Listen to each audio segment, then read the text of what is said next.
Hello, my name is Aiwema Aniondiasa, and today I'll be presenting on the topic nutrition and digestion, which is an essential topic that affects human health and well-being.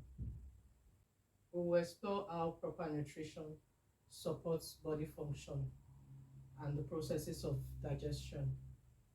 I'll start by outlining the topics I'll be talking on today, which are the human needs for a balanced diet and their main rules, the 7 requirements for a balanced diet, the roles of the 7 requirements for a balanced diet, the effects of dietary imbalance, the symptoms of nutrient deficiency, diet recommendations, the anatomical structure of the human alimentary canal, and the functions of each part of the human alimentary canal.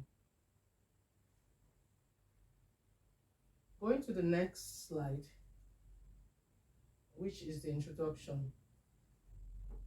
Food is made up of many chemical ingredients that the digestive system will break down to release, absorb, and utilize the nutrients. This was said by Fernandez-Tomé, 2024. Food's nutritional and functional qualities are largely determined by its structure and its content. This means that to fully appreciate the potential health advantages of food that is bioactive, it is vital to understand the alterations and mechanisms taking place during food digestion, which we're going to be covering today. This was said by Fernandez-Tomé in 2024. This report highlights the importance of good nutrition and the processes involved in proper digestion and assimilation of nutrients. Human needs for a balanced diet and their main rules. When we talk about balanced diets, what does it mean to have a balanced diet? We're talking about a food that contains all the nutrients needed by man. And these nutrients are divided into 2. We have the macro and the micronutrients, which is required for health in adequate proportion. Macronutrients are needed in large quantity. Micronutrients are needed in small quantity. Macronutrients, we have nutrients such as carbohydrate, protein, fats, which are needed in large quantity by the body, but the micronutrients such as the minerals, they are needed in small amounts by the body. An optimal diet is the foundation of proper health and the first step towards disease prevention, since it provides all nutrients in appropriate and sufficient amount. This was said by Singh et al. In 2024. To have a proper health and for us to mitigate against sicknesses, it is good to have proper nutrition, as this helps to protect us from certain sicknesses which comes like cancer, diabetes, high blood pressure. If we are cautious of the kind of food we eat, containing the exact proper nutrition, not too much and not too small, then we are certain to have good health. The 7 requirements for a balanced diet includes protein, fats, carbohydrates, vitamins, water, mineral, and fiber. More classification of nutrients include inorganic or inorganic, macro or micronutrients, and whether or not they give the body energy. On this table, you can see the classification of nutrients, macronutrients, which are carbohydrate, protein, lipids, and water, while we have the micronutrients, which are the vitamins and the mineral. There are also nutrients that are energy yielding, which is carbohydrate, protein, and fat, and organic nutrients, which is carbohydrate, protein, lipid, vitamin. Then we also have inorganic nutrients, which are mineral and water. The 7 requirements for a balanced diet. Here you can see a detailed breakdown of the 7 requirements for a balanced diet, which is carbohydrate, fat, protein, water, mineral, vitamin, and fiber.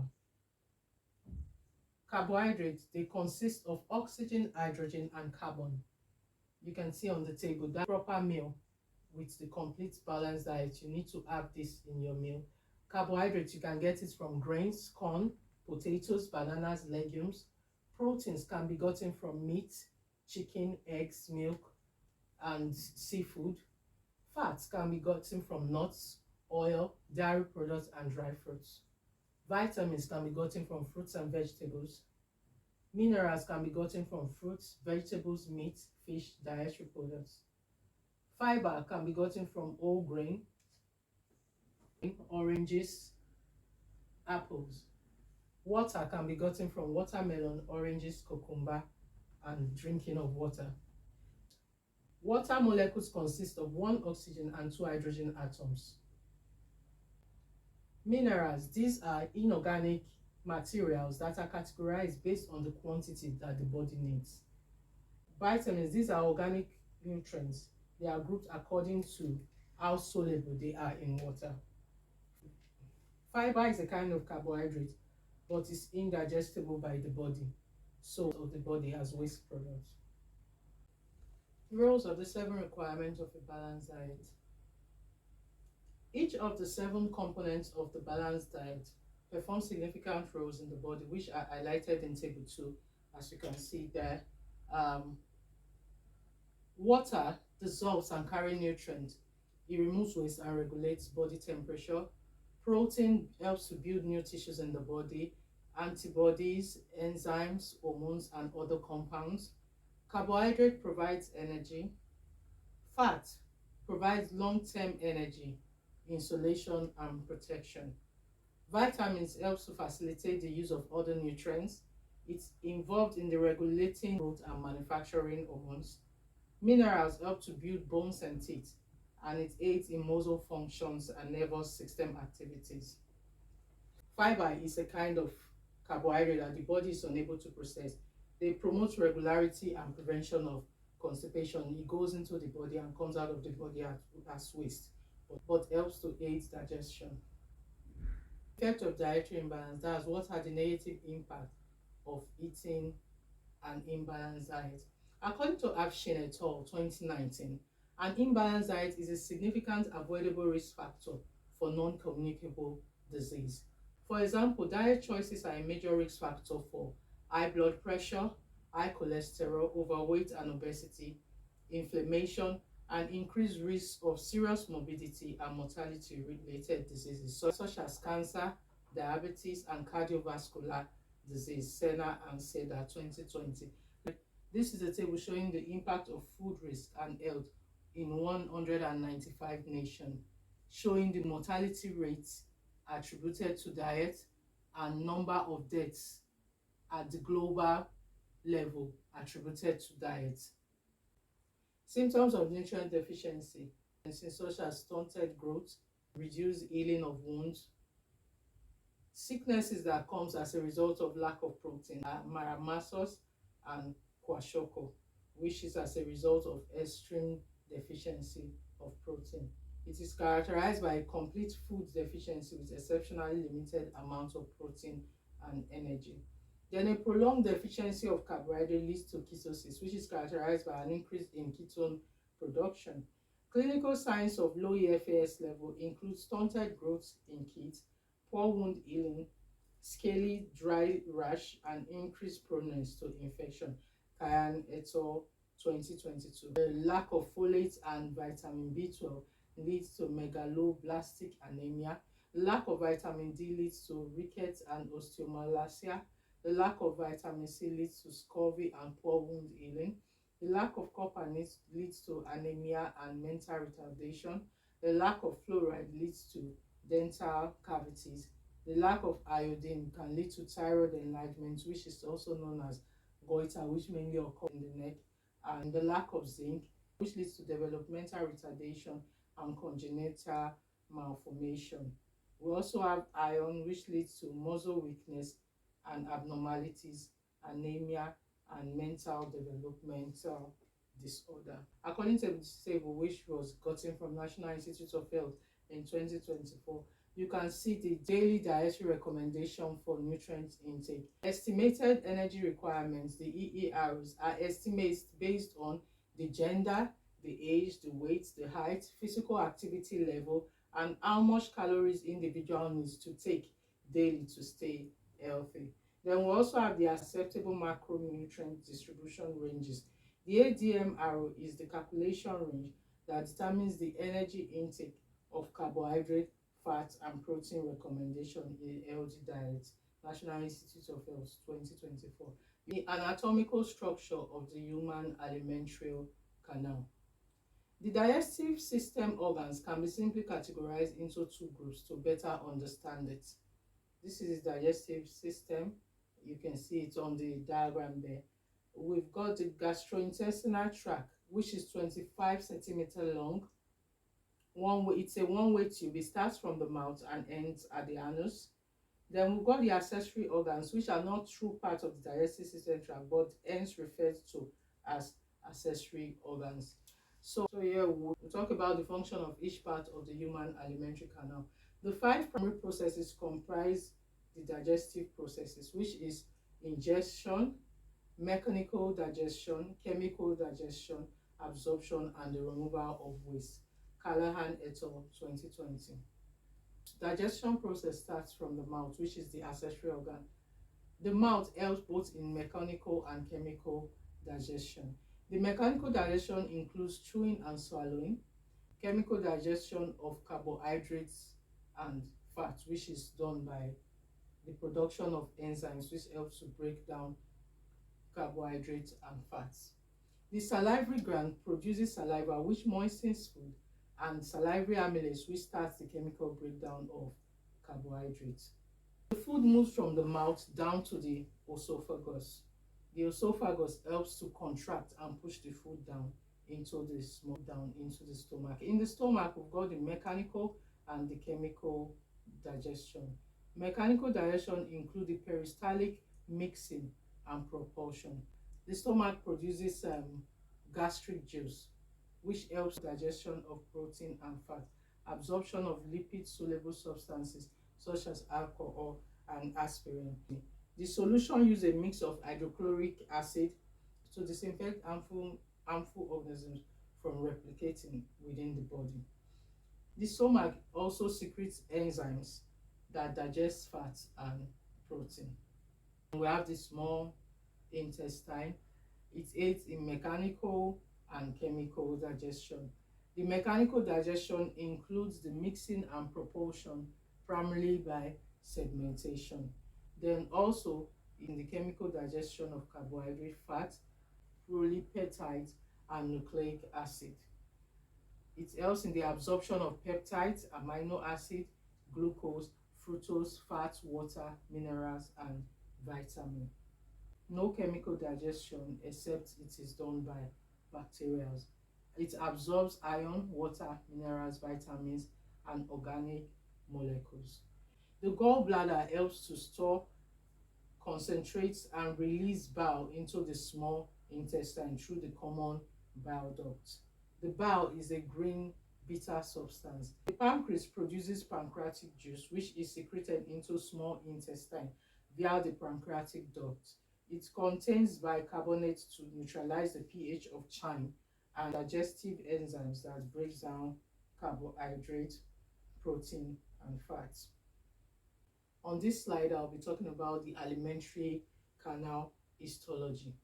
What is the meaning of histology? Histology is also known as microscopic anatomy. This procedure is done by taking a slice of body tissue and putting it under a microscope with the aid of dye, using different colors of dye to show the different tissue and structure. Primarily, the alimentary canal is the passageway by which the food enters the body and then exits through the anus after digestion. It is also known as digestive tract. The histology of the alimentary canal in identifying the stomach, duodenum, and ileum is described below. The stomach, stored and processed food pulp, which is also known as chymes, passes through the stomach, a hollow structure between the esophagus and the duodenum. The heart, body, fundus, and stomach are separated macroscopically. Both the stomach pits and the corresponding stomach glands exhibit their variation. Leocopolo and Chiso, 2024. Nutrient absorption occurs in the small intestine, which is an organ of the digestive tract that is around 6 meters in length. It's separated into the duodenum, the jejunum, and the ileum. The duodenum, when compared to the other two parts, the duodenum is the smallest of the 3 parts and begins at the stomach terminal portion. After digestion, food molecules passes through the small intestine into the bloodstream. The lining of the duodenum is the first and the shortest area of the small intestine. It is roughly 25 centimeter long, and it provides initial absorption to partially digested food after the stomach. Then we have the duodenum. The duodenum is the middle section of the small intestine. So the food moves from the duodenum to the duodenum, then to the ileum. The ileum is the smallest intestine final segment. Similarly to the duodenum, the ileum in the small intestine aims to conclude the digestion process. It is the final segment of the digestion. It also begins the absorption process for the single sugars, fatty acid and amino acid, and glycerol. It is the ileum that directly joins to the large intestine. And one of the unique features of the ileum is the Fias layer. These Fias layers, they are used to fight against antigens which may be harmful to the body. Specific traits allow for the differentiation of the three portions of the small intestine from one another. These traits include intestinal villi, which are small finger-like projections that extend into the lumen of the small intestine, microvilli, crypts, and circular folds of Ketch rings, which gently enhance the resorption surface and maximize nutrient absorption. This was said by Leopold and Chisholm in 2024. Description of the alimentary canal histology. This diagram, this picture here, shows the microscopic view of the alimentary canal. Here you can see the large intestine.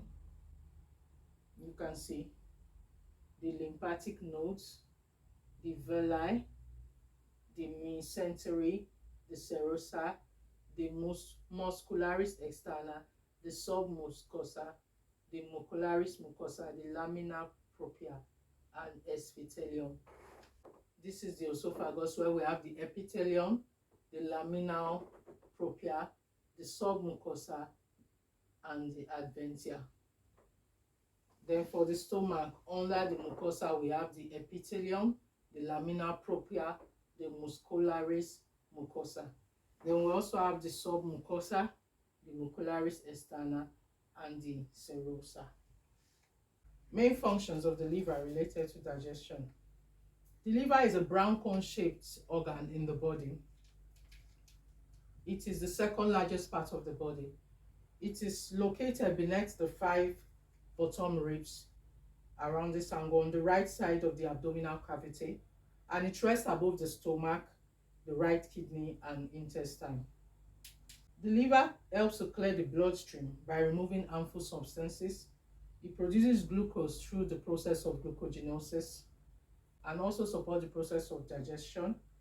It assists in the storing of simple sugar in the body to build new carbohydrates for later use. The liver also helps in bile production, which is used to digest fats and oil. The liver in the body is like a factory. It secretes bile secretion that aids in digestion. The bile that helps to neutralize the food and takes away harmful substance from the food we take in. It helps in detoxification. It attracts toxins and takes them out of our body as waste. It helps in bilirubin metabolism. It helps in metabolic detoxification. It helps in nutrient metabolism and storage of vitamins and minerals. Conclusion: in order to maintain optimal health and general well-being, we require proper nutrition and digestion. Food digestion is the process of converting nutrients to food that can be absorbed into the intestine. Proper digestion requires chemical and mechanical digestion.